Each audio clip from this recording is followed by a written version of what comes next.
Hey guys. Alright, so I'm just going to make a little video about a really easy farm that you can do as a priest, or as a warlock, or a mage, or hunter, or basically any ranged class. Barriers to entry are super low, so it's a good one if you just hit 60, or if you're farming for your epic mount, or you know, something like that where you don't have other things set up to let you do more complicated or difficult farms. So this one's just Maraudon Princess runs. Ooh. And essentially, yeah, all you've got to do to be able to get in is do the Mara quest line to give you the Scepter of Cerberus, which lets you open the portal down here. We'll see in a sec.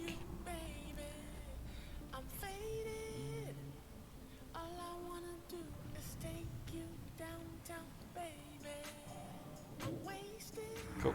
Click on that and you're in. So, main parts of this farm are basically the loot that drops off the bosses, which you can vendor, or maybe disenchant if you're an enchanter, depends on the prices on your server. Other things that you can get from it are herbs, which are pretty good. As I'm Shadow, I raid as Shadow, and a bunch of potions that I need for raiding, like Elixir of Shadow Power. I get all the mats I need from here. It's just ghost mushrooms. Where is it? There we go. 3 ghost mushrooms, which you can find in here pretty easily. Really good for that. Also arcane elixirs, which are maybe not, the best, but they're pretty good for everyday raiding. Blindweed drops in here. Just got some there. And there's another one up here. So that's really handy. Also superior amount of potions, again, not the best, but I use them for trash pulls and things like that. Blindweed's here as well. So that's really good. Best way to get past these mobs here, when I first started doing this, I used to go up through this little rock thing. It seemed like the most obvious way, and then past them here. But if this mob here is level 48, which he is this time, he can sometimes see you, and if they see you, it's pretty much guaranteed death, and it's just like a pain in the ass. So go around this side, and they haven't seen me yet, so that's pretty good. What I'm going to do is go to Gizlock first. Looks like I've been a little bit unlucky. There's no ghost mushroom spawn here yet this time, but there can be one on this little ledge, on the next little ledge, and the third one down there as well. So if you get really lucky, it may be 3, but yeah, not always. So I've seen a lot of videos out there about people doing this farm, and a lot of claims about 100 gold an hour and things like that, which honestly I don't think is very realistic. You can push it up a bit higher doing different things, like especially with herbalism and that sort of thing, but your absolute floor, like minimum amount of gold you're going to make per hour, is about 20. That's with no herbalism, just getting the worst possible drops from the bosses non-stop. So for a super chill grind like this, it's actually pretty good. I'm obviously Shadow, but you really don't have to be. I started doing this when I was Disciplined, did it some when I was Holy. It's maybe a little bit quicker as Shadow, but honestly, barely noticeable.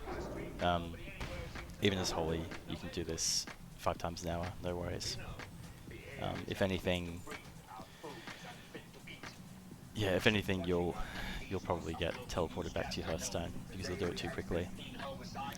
So I should say, after I killed Gizlock, I'm going around this way. The only reason I'm doing that is because there's a few extra herb spawns that can be up here. If you don't have herbalism, don't bother, just go straight to Princess. But I'll get this ghost mushroom. They sell for maybe like a gold 50 each on my server, so that's pretty good. You can either sell them, or if you got alchemy, turn it into something, sell for more. You do the math. There's another 2 possible ghost mushrooms up here, which we'll check for. One of the really good things about this farm is that it is super non-reliant on gear. No spawns this time. So like, to be honest, my shadow gear is like pretty decent, basically pre-best. Like 1 or 2 bits of raiding gear I've got. Toab, Bad Servitude, Primal's Clutch, Hex's Cover, I don't know if you call that raiding gear, ZG, 10 mans, whatever. Cloak of the Broodlord, but apart from that, it's just blues and greens, you know, nothing too fancy. You can easily do this in leveling gear, or honestly, I could probably do it naked. Maybe I should try that. Actually, yeah, I'm going to try and kill Princess without any gear on. The one exception would be, you need to have boots with the minus speed increase enchant. Super cheap, I think you can probably get it for like 3 gold.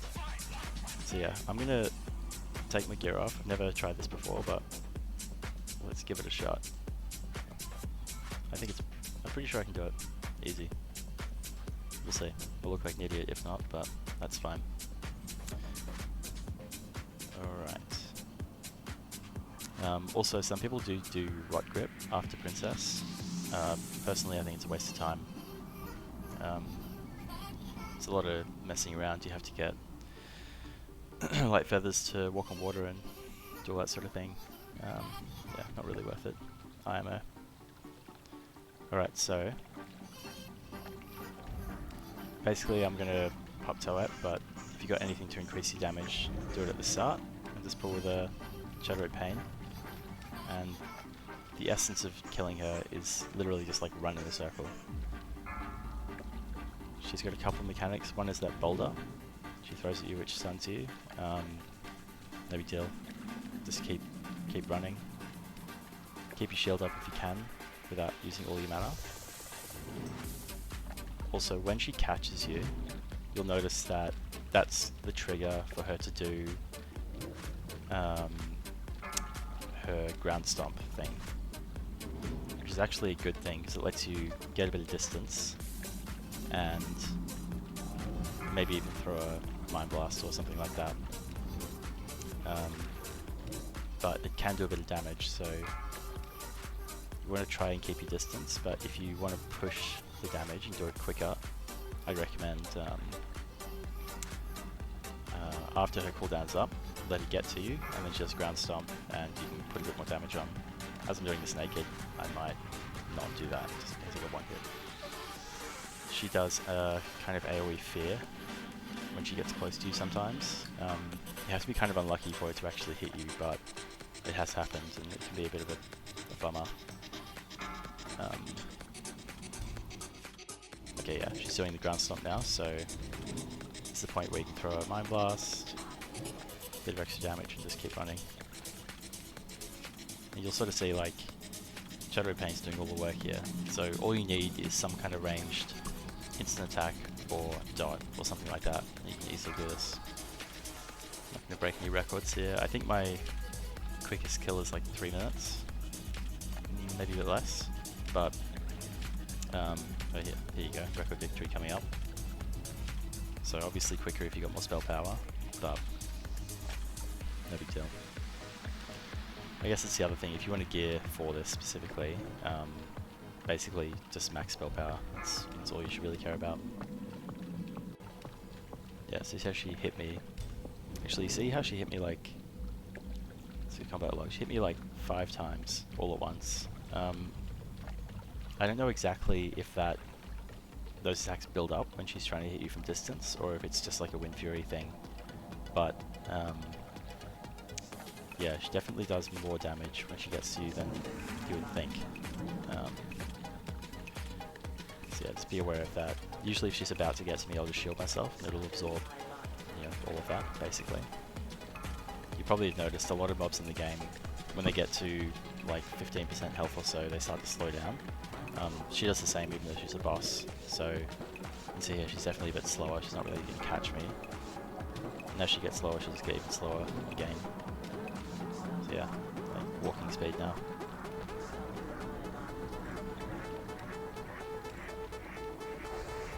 When she gets to this point, you can just like wand and whatever.